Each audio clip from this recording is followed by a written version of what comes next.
স্বাগতম প্রিয় ভিউয়ার্স। আজ আবার চলে এলাম হোমিও স্পিক্স চ্যানেলে। আজ সর্বপ্রথম পর্যায়ের যেসব ওষুধ ব্যবহৃত হয় তাদের ভিতর থেকে 3টি ওষুধ আলোচনা করছি। মনে হচ্ছে যেন 3টি ওষুধের কাজ একই, আবার 3টি ওষুধের ভিতরে কিছু পার্থক্য আছে। আমাদের আর্নিকা মন্টানা, রাস্টক্স এবং ব্রায়োনিয়া আলবা, এই 3টি ওষুধের ভিতরে তুলনামূলক কিছু আলোচনা করা হবে। এই আর্নিকার নিজস্ব কিছু লক্ষণ আছে, রাস্টক্সের নিজস্ব কিছু লক্ষণ আছে এবং ব্রায়োনিয়ার নিজস্ব কিছু লক্ষণ আছে।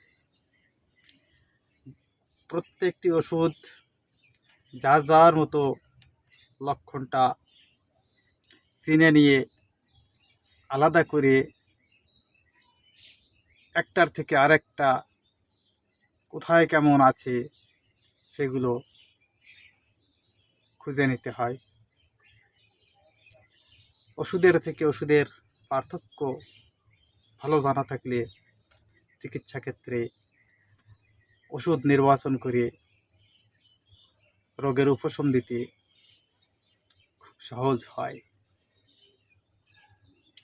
তাহলে আর্নিকার নিজস্ব লক্ষণ কি? আর্নিকার নিজস্ব লক্ষণ হলো বেদনা, আঘাতজনিত বেদনা, রোগজনিত বেদনা। এই বেদনা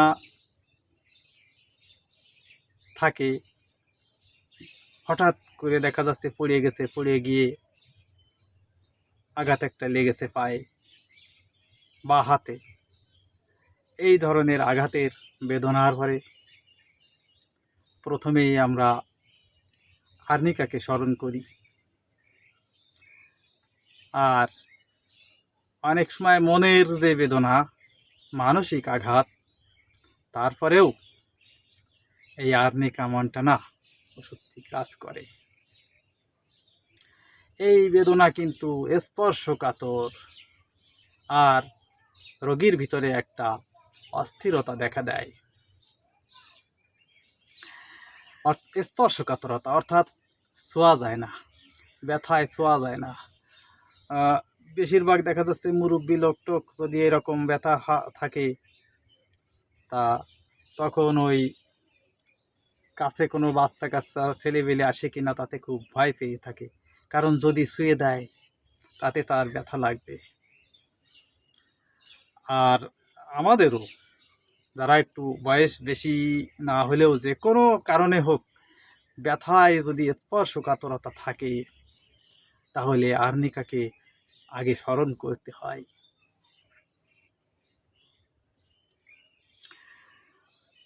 আর এই জন্যে আর্নিকার রোগী যদি শয়ন করে, যে বিছানার উপরে শয়ন করে সে বিছানাকে শক্ত মনে হয়, কারণ সে বিছানায় স্পর্শ করলেই তার ব্যথা লাগছে, ব্যথা লাগে। স্পর্শকাতর বেদনা, এটা হলো আর্নিকা। আর যখন ঘুমিয়ে পড়ে বা ঘুমের ভিতরে অর্ধ ঘুম আছে এরকম অবস্থার ভিতরে মাঝে মাঝে কি যেন বকে ওঠে, কি যেন বলে ওঠে, এবং একে বলে স্বজ্ঞানে প্রলাপ, স্বজ্ঞানে প্রলাপ ও আতঙ্ক। আরও আছে, তবে এই কয়েকটি কথা হলো আর্নিকার প্রথম। আবার এই আঘাত দেখা যাচ্ছে আমাদের যে কোনো আঘাত লাগা ব্যথায় প্রথমেই তো আমরা আর্নিকার কথা ভাবি। আর আমাদের সাধারণত সিজার বা ওই আমাদের ওই যে মায়েরা, গর্ভবতীরা যে প্রসব করার পর গায়ে ব্যথা হয়, আমরা কিন্তু অনেকটাই চোখ বন্ধ করে আর্নিকা অনেম, আর্নিকা 1000 শক্তির ওষুধ দিয়ে থাকি। ওই যে আঘাত, ওটাও একটা আঘাত। যখন গর্ভবতী মানে প্রসব করে, প্রসূতির অতি দ্রুত আর্নিকা দিলে কাজ হয়। এ হলো আমাদের আর্নিকা মন্টানার প্রধান বৈশিষ্ট্য। এবার রাস্টক্স কি আছে? রাস্টক্সের প্রথম কথা, নড়ায় চড়ায় কম। প্রথম নড়াচড়ায় একটু ব্যথা লাগে, তারপরে একটু নড়াচড়া করার পর বেশ ভালো লাগে, কিন্তু চুপচাপ থাকতে পারে না। রাস্টক্স রোগী চুপচাপ থাকতে পারে না, বিশ্রামে তার বৃদ্ধি হয়, তার রোগ ব্যাধি যন্ত্রণা এগুলো বিশ্রামে বাড়ে এবং সে খুব অস্থির থাকে, রোগী খুব অস্থির থাকে। বর্ষায় বৃদ্ধি, বর্ষাকালে এই রাস্টক্স রোগীর ব্যথা বেদনা বৃদ্ধি হয়। প্রায় সময় তার অঙ্গ প্রত্যঙ্গে কামড়ানি, অঙ্গ প্রত্যঙ্গে অর্থাৎ হাতে পায়ে মাংসপেশিতে তার খুব কামড়ানি টাটানি ব্যথা হয়। আর এই রোগীর ভিতরে সবসময় অস্থিরতা ছটফটানি, কারণ অস্থির যত থাকে ততই শরীর নড়ে চড়ে ওঠে, ততই তার ভালো লাগে, উপশম হয়, অস্থিরতায় উপশম। আর উত্তাপে উপশম। রাস্টক্সের রোগীর হাতে পায়ে যেথায় যে ব্যথা হয় সেখানে তাপ দিলে খুব আরাম পায়। আর একটা নিদর্শন আছে খুব মূল্যবান, সেটা হলো জিহ্বার অগ্রভাগ ত্রিকোণ লাল বর্ণ, জিহ্বার ডগায় ত্রিভুজ আকৃতির লাল টকটকে চিহ্ন থাকে রাস্টক্সে। আর যখন জ্বর আসে রাস্টক্স রোগীর, জ্বরের ভিতরে যখন শীত আসে তখন তার কাশি হয়, একে বলা হয় জ্বরের শীত অবস্থায় কাশি। এভাবে রাস্টক্সের এই কয়টা কথায় নিজস্ব লক্ষণ প্রকাশ পায়। এবার আসি ব্রায়োনিয়ার বৈশিষ্ট্য কি। ব্রায়োনিয়ার নিজস্ব লক্ষণ হলো নড়াচড়ায় বৃদ্ধি। রাস্টক্সের থেকে কিন্তু আলাদা, রাস্টক্স নড়াচড়ায় উপশম, ব্রায়োনিয়া হচ্ছে নড়াচড়ায় বৃদ্ধি। আর যদি চুপ করে থাকে তাহলে উপশম। ব্রায়োনিয়া চুপ করে ঝিম ধরে থাকতে চায়, চুপচাপ শুয়ে থাকা পছন্দ করে, একটু নড়লেই ব্যথা লাগে, এই জন্যে সে নড়তে চায় না। আর বেশ একটু অলস প্রকৃতির, একেবারে চুপ। তার যখন চুপ থাকে তখন সে বেশ ভালো থাকে। ষোলইশ্মিক ঝিল্লির শুষ্কতা, এই মুখের ঠোঁটের থেকে শুরু করে অন্ননালী দিয়ে পেটের যত নাড়ি ভুড়ি আছে, মলবাহী নাড়ি, সর্বক্ষেত্রে একটা শুষ্কতা, শুকনো শুকনো ভাব, রসকস নেই, রসবোধের অভাব। এই শুষ্কতার সাথে সে প্রচুর জল পান করতে চায়, প্রচুর জল পানের পিপাসা, এক সময়ে অনেকটা করে জল এই ব্রায়োনিয়া রোগী পান করে।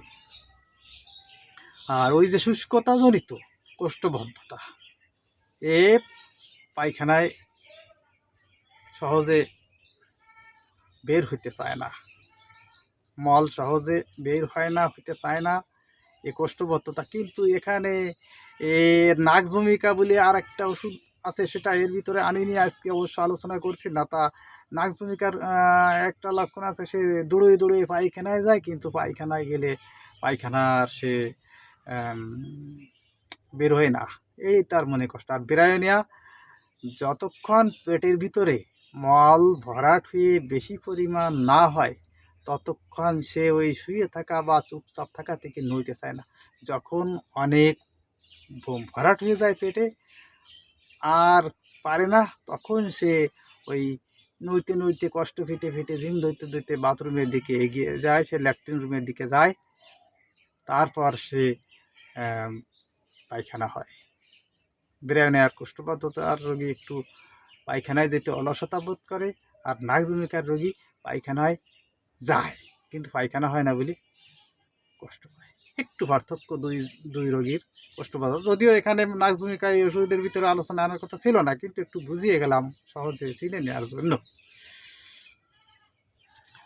আর আক্রান্ত স্থান, ব্রায়োনিয়ার আক্রান্ত স্থান বা বেদনাযুক্ত স্থান চেপে ধরলে উপশম। নড়াচড়া ব্রায়োনিয়া পছন্দ করে না, কিন্তু ব্রায়োনিয়ার যদি কোনো জায়গায় ব্যথা হয় সেখানে এইরকম চাপ দিলে, চেপে দিলে সে খুব ভালো থাকে। চেপে দিলে উপশম রাষ্ট্রাক্ষ আছে। আর ক্রুদ্ধ ভাব, ব্রায়োনিয়ার মানসিক লক্ষণ, সে একটু ক্রুদ্ধ ভাব, ক্রোধ, রাগ রাগ ভাবে থাকে। আর ক্রুদ্ধ হওয়ার ফলে তার অসুস্থতা, সে যদি কারো পরে রেগে যায় সে ভিতরে ভিতরে অসুস্থ হয়ে পড়ে এবং সে চুপ করে থাকে। তাহলে এই আর্নিকা, রাস্ট্রাক্স এবং ব্রায়োনিয়া তিনটি ওষুধ একই রকমের, তবুও তিনটির ব্যবহার পদ্ধতির ভিতরে কিছু পার্থক্য লক্ষ্য করা যায়। আর্নিকার ব্যথা স্পর্শকাতর, রাস্ট্রাক্সের ব্যথা নড়লে চড়লে ভালো লাগে এবং চাপ দিলেও ভালো লাগে। এইটা তাহলে স্পর্শকাতর নয়, একটু বিপরীত। আর ব্রায়োনিয়ার ব্যথার জন্য চুপ করে শুয়ে থাকে, কিন্তু সে ব্যথার পরে চাপ দিলে আরাম পায়। আর ব্রায়োনিয়ার ব্যথার ভিতরে একটু সুস্ফোটা একটা ভাব আছে। আর রাস্ট্রাক্সের ব্যথার ভিতরে টাটানি টাটানি একটা ভাব আছে। রাস্ট্রাক্স রোগী শীতকাতর, ঠান্ডায় বৃদ্ধি হয়, বর্ষায় বৃদ্ধি হয়, কিন্তু ব্রায়োনিয়া তার উল্টো, ব্রায়োনিয়া গরম কাতর। ব্রায়োনিয়ার রোগী বেশিরভাগ সময় কোষ্ঠবদ্ধ থাকে, রাস্ট্রাক্সের রোগী ওই রকম কোষ্ঠবদ্ধ থাকে না। এভাবে আর্নিকা থেকে রাস্ট্রাক্স ব্রায়োনিয়ার কোথায় কি পার্থক্য আছে, আর রাস্ট্রাক্স থেকে আর্নিকা আর ব্রায়োনিয়ার কোথায় কোথায় পার্থক্য আছে, আর ব্রায়োনিয়া থেকে আর্নিকা রাস্ট্রাক্সের কোথায় কি কেমন পার্থক্য আছে, একটু জেনে নিলে ওষুধটা দিতে সুবিধা হয়। এবং এভাবে বিচার বিবেচনা করে হিসাব করে ওষুধ দিলে ফল ভালো পাওয়া যায়। হোমিওপ্যাথি একেবারেই অনেকখানি নিজের সত্যতা প্রমাণ করে, যদি ওষুধের থেকে ওষুধের পার্থক্যটা ভালো করে জানা যায়। আজ আর্নিকা, রাস্ট্রাক্স এবং ব্রায়োনিয়া এই তিনটি ওষুধ কোথায় কেমন কীভাবে কাকে দিতে হয় তার কিছুটা ইঙ্গিত করে গেলাম। আগামী পর্বে আরও নতুন নতুন শিক্ষণীয় কিছু থাকবে, সাথে থাকুন, চ্যানেলটিকে সাবস্ক্রাইব করুন। ধন্যবাদ সবাইকে। সবাই সুস্থ থাকুন, সচেতন থাকুন।